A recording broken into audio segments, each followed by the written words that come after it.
परत एकदा स्वागत आहे नवीन व्हिडिओमध्ये. आम्ही चालू आज सगळेजण फिरायला येरमाळ्याला. सगळे सारथ्या वैभव मी गोकुळीवर राहिलाय. व्हिडिओ इतका खतरनाक होणार आहे, फक्त शेवटपर्यंत बघत राहा तुम्ही, लय मजा येणार आहे. नंतर गोकुळ आला आणि सारथ्याला म्हणलं नाही का आपल्याला लय लांब जायची, काही कमी 150 किलोमीटर जायची. सारथ्या म्हणला देवीचं दर्शन घ्यायला आपण 150 काय आपण किती किलोमीटर जाऊ शकतो, नात करते काय.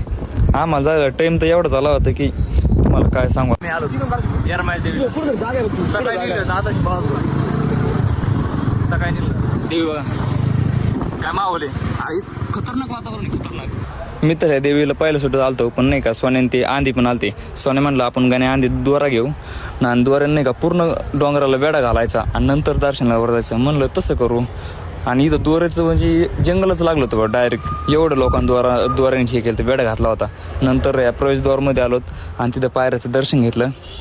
दर्शन घेतल्यानंतर आपलं वर दर्शनाला जायचं होतं. म्हणलं चला बरं कसं आहे वरचा माहोल बघू. नंतर वरून बरेच पायऱ्या होत्या, कारण 100-150 पायऱ्या चढायला. तिथं आलो, दर्शन घेतलं आणि तिथं माकडं पण होते. आम्हाला माकडं पण बघायला मिळाले. पुढं व्हिडिओ बघू नका, कारण आता आम्ही घरी चाललोत, लय दमलोत.